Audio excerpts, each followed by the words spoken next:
Welcome back to the Health Tech Edge. I'm Mike Moore. This season, we're focused on how AI agents are reshaping healthcare. Today, I'm joined by Jessica Richmond from Google Cloud. Jessica leads AI go-to-market strategy for healthcare and life sciences. She works closely with health systems and payers to turn AI plans into action. Jess, welcome to the show. Thank you, Mike. It's great to be here. Yeah, it's great to have you and interesting to get into some of the work that Google is doing in this space. I know that Google is active in healthcare and helping customers, and I think that's what will make this discussion interesting for folks because of the leadership position that Google has in the industry and how companies look to you for advice. Clearly building AI solutions for your own business, but then also helping customers enable theirs. So maybe that's where we'll start, just kind of what you're seeing in the day-to-day work that you do with customers.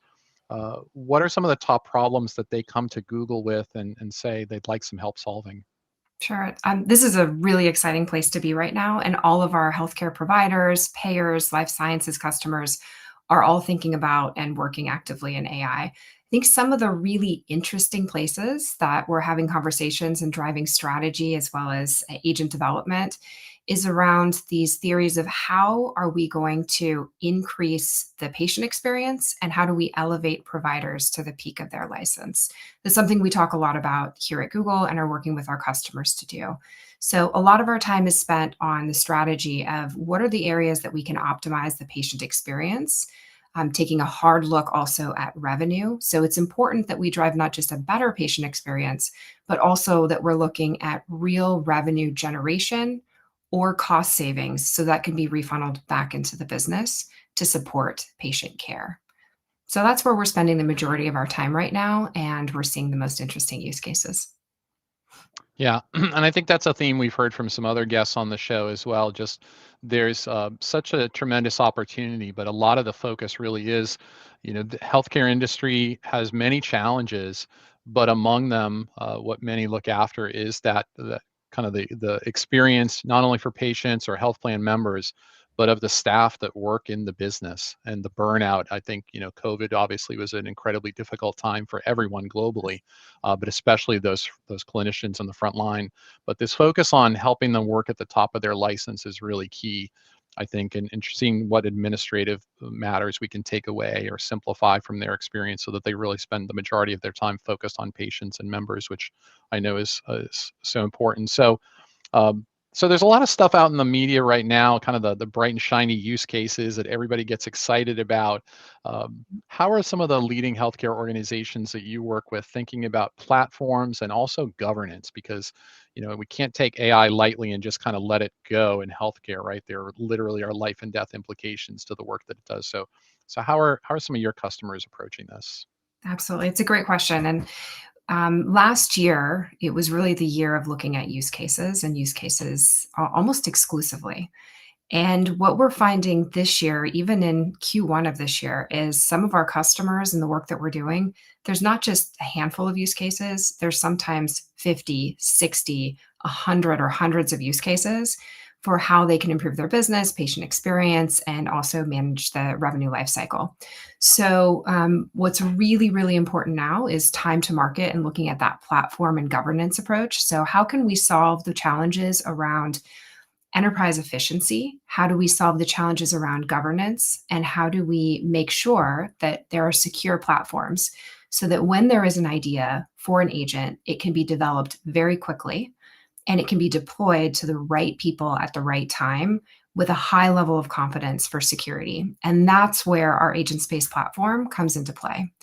It really isn't just about the one or two high priority use cases. Those are certainly very important. It's about setting ourselves up to be able to take advantage of a rapidly changing environment and deploy those future ideas either with low code or no code agents developed through our platform or first third party agents that come from other sources as well. And being able to do that again to the right employees, the right practitioners at the right time.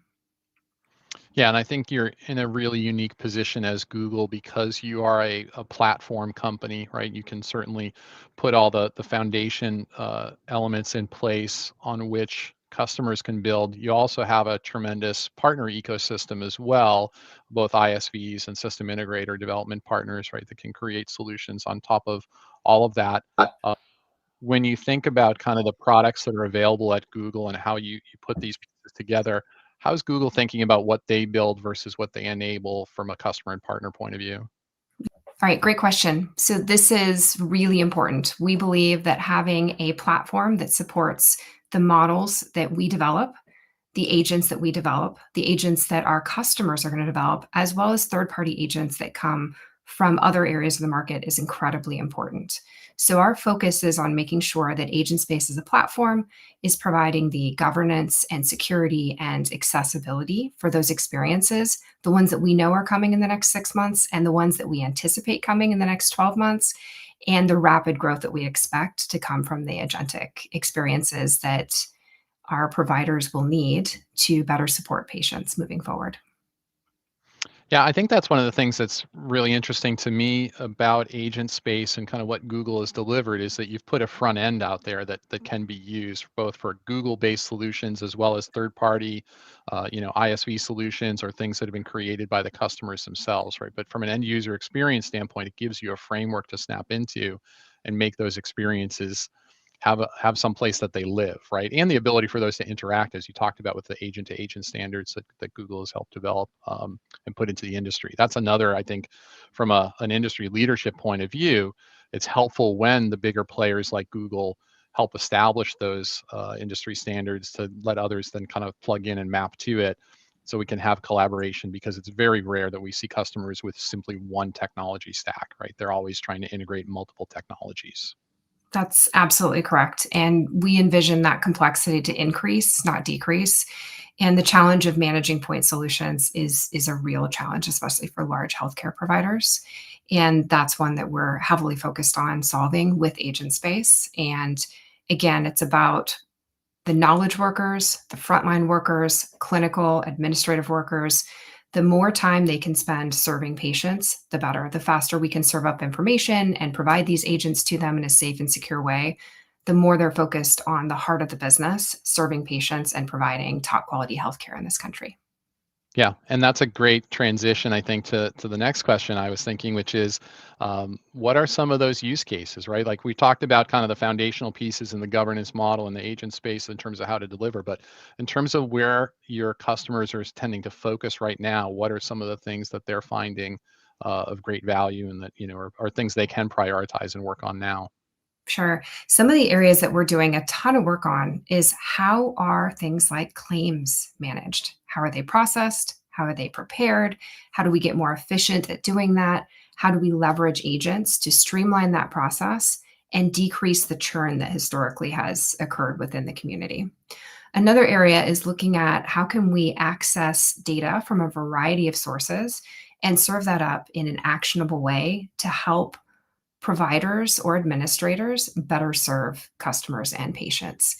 And there's really interesting work that's happening. I think we're familiar with some of the work that's happening on the imaging side, but when we look at key indicators for things like sepsis identification, there's a lot of data that exists, and there's a lot of data that exists in the patient experience that can be really hard to pull together. And these are areas that we're working with customers on to identify and help predict and prevent issues when it comes to things like sepsis. So that's we see that being an important area of the agentic experience and impact that we can have for healthcare providers. And I think there's also areas around patient readiness and preparing for appointments that is an incredible opportunity. A major source of lost revenue and customer or patient dissatisfaction is when appointments aren't effectively prepared for. And that's something that we see AI playing a really pivotal role in. There doesn't always need to be a full human in the loop. There's a lot of check in, human check in that we can do to help prepare these patients, save money, reinvest for the hospital, optimize bed time, and ensure that the patient has a better experience, they're prepared, and they have the right follow up following an appointment or a procedure. Yeah, just there's so many opportunities, I think, like you said earlier, that we've had so many cycles with customers just going through the use case development, right? And part of that is development around just kind of what are the possibilities, right? What are the things we could do that could go so much faster and kind of and then there's, the governance piece and the risk management part of that too, and kind of assessing from a risk point of view.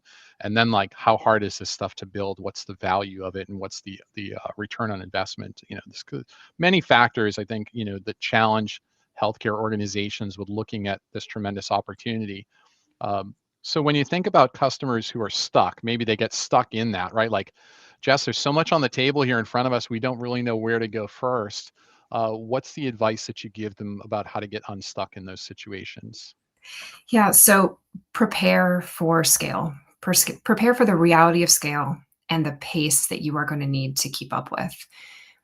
Whether we like it or not, all individuals are now using AI in their daily lives, and we can't prevent providers from also leveraging AI. What we can do is make sure that we are providing it in a way that is highly secure, that supports things like HIPAA compliance, that isn't passing information back to the public web. And we need to provide that pretty quickly because as we incorporate these actions to our daily lives, patients are expecting it and providers are expecting it as well. So I think keeping that in mind and also knowing we are seeing scenarios where low code or no code agents can be developed within hours or deployed within days. The ability to move fast once you have your platform in place and you've addressed governance and security, it's truly incredible. So the more we can empower the enterprise organizations that are supporting these hospital systems to identify and deploy agents very, very quickly, the better the ROI and the results are. So the first thing we recommend is jump into an early POC, look at things like what are my governance and security requirements? How do I think about this at scale, not just as one use case? Because you want to solve your scale for the entire organization and then pick your top maybe 2 to 3 high priority, high value use cases and get started. And use a sampling of things that may be, low code, higher code. This is going to help figure out how your organization is going to work in this new world. And it allows you to put the right guardrails in place so that you're ready to move quickly. Yeah, and I know that there's a tremendous set of tools that Google makes available, whether it's Agent Space and kind of other tools on the Google Cloud platform.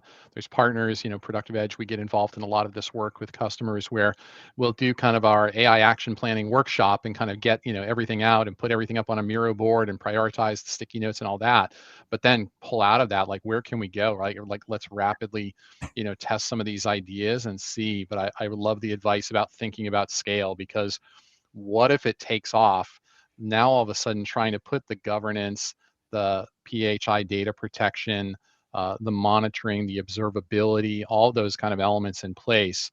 As kind of the, we always talk in tech, especially, being in tech for a number of years like you have, we talk about kind of building the race car as we're driving down the highway. Well, like, there's a Yeah. certain amount of that in healthcare that really doesn't work, because it's kind of hard once data has been exposed, or, these kind of things, right?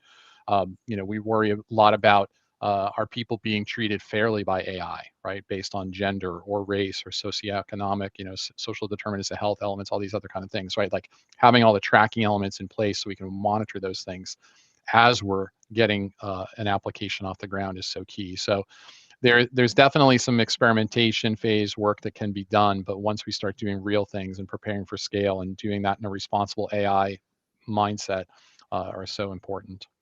Yeah, that's absolutely correct. And doing both those work streams at the same time is my biggest recommendation. Pick those high value ones, look at your governance and security, look at your platform scale, because it's going to happen faster than you anticipate. And what we are seeing right now with our current customers is it's a viral effect. It's a viral effect within providers, within enterprises. And once I have a really great experience leveraging an agent, I'm going to immediately be sharing that with my colleagues. And we want to be in a position where we can take advantage of that to get the return on investments, not just for the softer costs in terms of efficiencies, but there's some very significant hard ROI that comes along with these agents that are deployed in healthcare.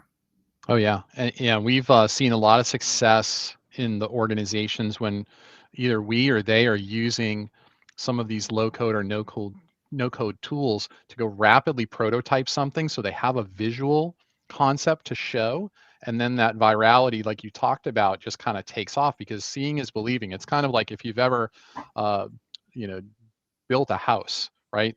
And if you or your partner, like one of you has the vision of what things are going to look like when it's done and the other is struggling, that's the kind of thing we see happen over and over again in these scenarios. And so now all of a sudden, when we have something to show, a concept that shows what it's going to look like or what it could look like, all of a sudden the light bulb goes off for others. People get on board. We start to align. We start to focus, right? And then good things happen. So all kinds of exciting opportunities. That's exactly right. It's a great analogy. Thank you. Yeah.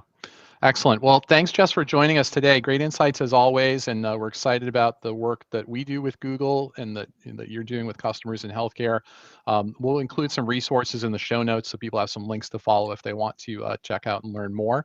And hope we can have you back again, go deeper on some of these topics in the future, maybe with one of your partners next time. So we'll think about doing that down the road. Great. Thank you so much for having me. Yeah, of course. Well, thanks for listening to the Health Tech Edge. If you enjoyed today's podcast, please share it with a colleague and don't forget to follow and receive future updates. Until next time, thanks for joining the Health Tech Edge.